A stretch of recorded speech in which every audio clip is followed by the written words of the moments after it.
Durante siglos, los enormes bloques de hielo y el frío polar del Ártico hicieron casi imposibles los enfrentamientos bélicos.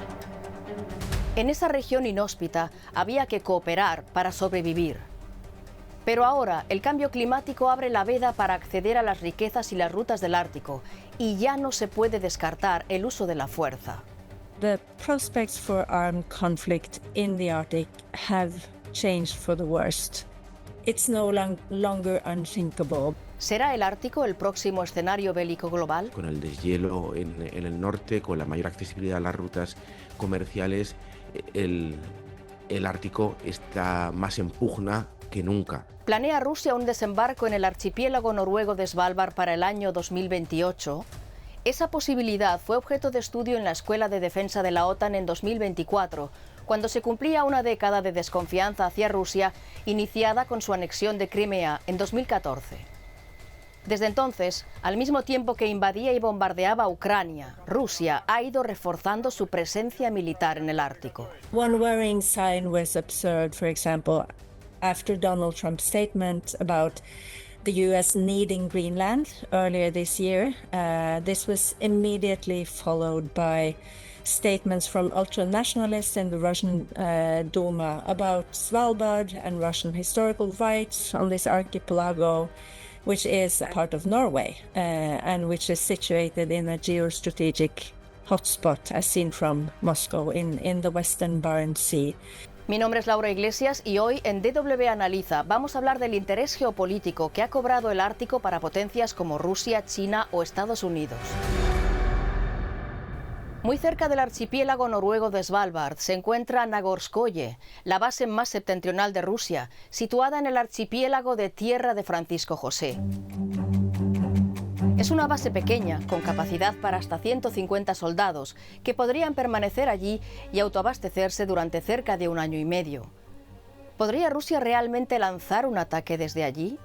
¿O podría quizá hacerlo desde su base de Rogashevo, en la isla de Nueva Zembla, que alberga bombarderos nucleares y que ya durante la Guerra Fría fue utilizada por la Unión Soviética para efectuar ensayos atómicos?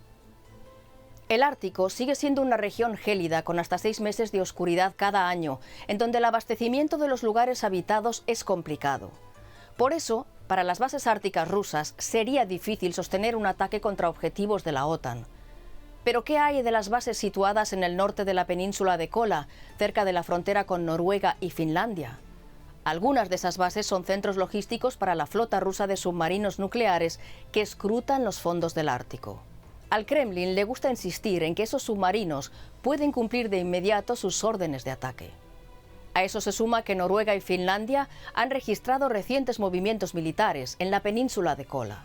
¿Quiere decir esto que Rusia se prepara para la guerra? No forzosamente.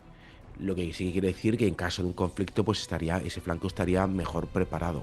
Aún así, el ejército finlandés, por ejemplo, es un ejército de envergadura, precisamente uno de los más modernos que hay ahora mismo en la Unión Europea, y podemos decir algo similar del noruego o del sueco.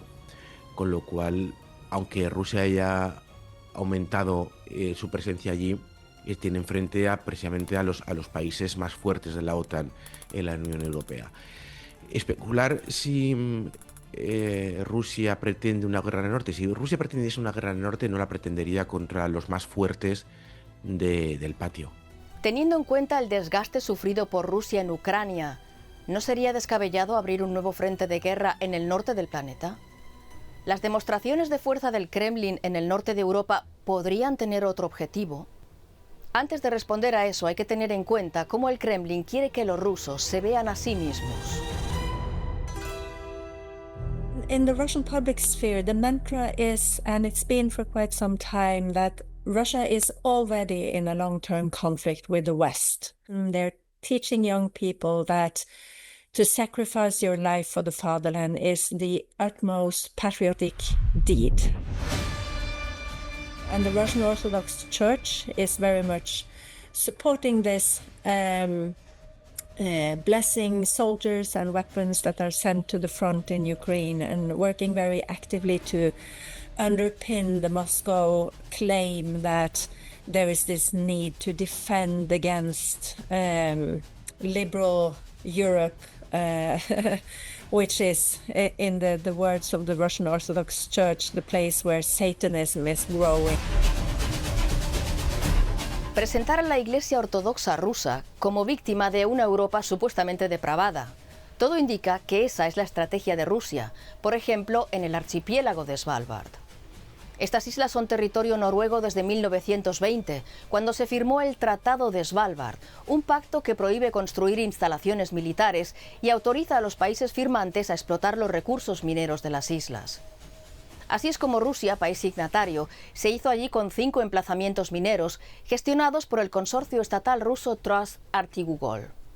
Ante el declive de la actividad minera en Svalbard, ese consorcio ruso, consciente de la importancia estratégica del archipiélago, le saca partido de otra forma.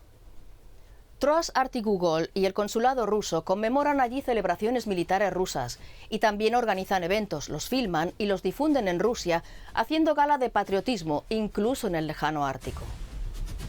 De esa manera, en agosto de 2023, en el asentamiento minero ruso de Pyramiden, ya casi abandonado, se instaló una enorme cruz ortodoxa de madera fuera del área edificable, obligando a las autoridades noruegas a reaccionar. The governor of Svalbard had to find a way of moving the cross to where it can be legally put up inside the area which is regulated for building, where you can dig and make a fundament for this cross without violating the Svalbard Environmental Act. But he also did not want to provoke narratives of Norway encroaching upon the freedom of religion in Svalbard, you know, and potentially also having these narratives of a Russophobic Norway not allowing for Russian Orthodox faith in Svalbard.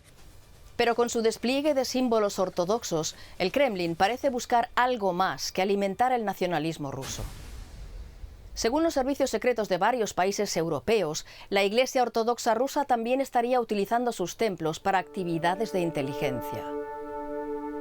En la ciudad noruega de Trondheim, por ejemplo, se construyó una iglesia rusa a 1 kilómetro de la Academia de la Fuerza Aérea y a menos de 1 kilómetro de un búnker submarino. Hay casos parecidos en otros países del Ártico. En Finlandia, la iglesia rusa de Turku estaba muy cerca de la flota costera nacional. Las autoridades finlandesas cerraron esa iglesia en agosto de 2022, tras la invasión de Ucrania. En Suecia hay indicios de que la construcción de la iglesia ortodoxa de Västerås habría sido financiada por Rosatom, el consorcio estatal ruso de energía atómica. Curiosamente, la fábrica eléctrica sueca Westinghouse, que produce equipos de combustible nuclear, se encuentra a solo 5 kilómetros de esa iglesia rusa. Vigilar a sus vecinos del Ártico es clave para una Rusia que aspira a controlar las rutas marítimas abiertas por el deshielo, entre un 30 y un 50% más cortas que las que discurren por los canales de Suez y Panamá. También es clave para Rusia conocer las intenciones del resto de los miembros del Consejo Ártico.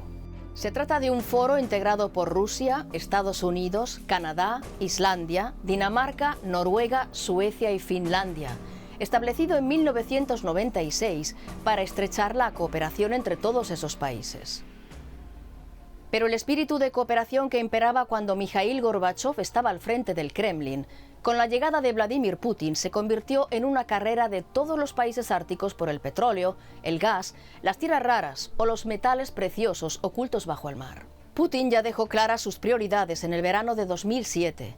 2 batiscafos rusos descendieron entonces a 4.000 metros de profundidad para demostrar que las aguas del Ártico son una prolongación de la plataforma continental siberiana.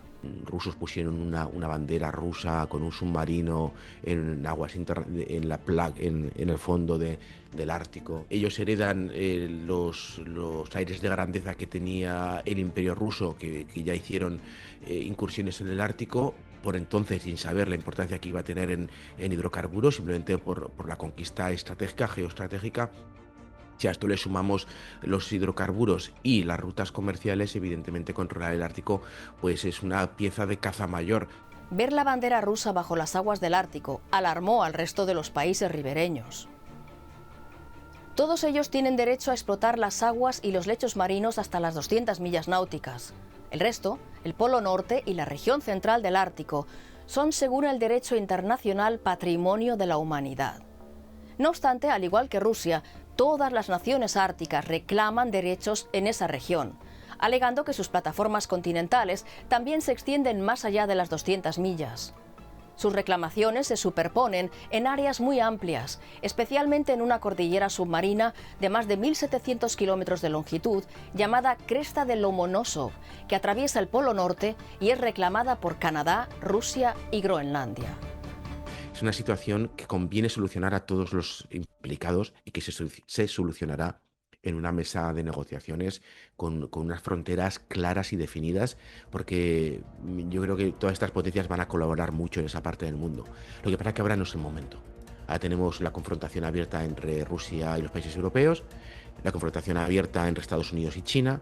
Entonces no es el momento ahora de sentarse a negociar. There are a lot of insecurity, I think, in how the three great powers who are now involved in the Arctic, the US, China and Russia, how the balance between them will develop in the years to come. El futuro del Ártico también dependerá de cómo termine la guerra en Ucrania, de si Rusia logra ampliar su territorio por medio de la violencia. And such ideas that Russia is actually in a position to reach this goal with Trump in the White House, such ideas have circulated in the Russian media since the new US administration started its peace efforts. Todo ello pone a los vecinos de Rusia en el Ártico más alerta que nunca. What Russia is doing in Ukraine is very much linked to how Russia operates also in the Arctic. In Western Arctic states, we have been holding on to this idea of Arctic exceptionalism, that the Arctic is somehow shielded from geopolitical tensions elsewhere in the world. I think we have to realize that this no longer holds true. Ahora, tras numerosos sabotajes de infraestructura occidental en el norte de Europa, Alemania, Noruega y Reino Unido preparan patrullas defensivas conjuntas para rastrear y mantener a raya submarinos rusos y a barcos fantasma relacionados con esos ataques. En el Ártico, la tregua ha terminado.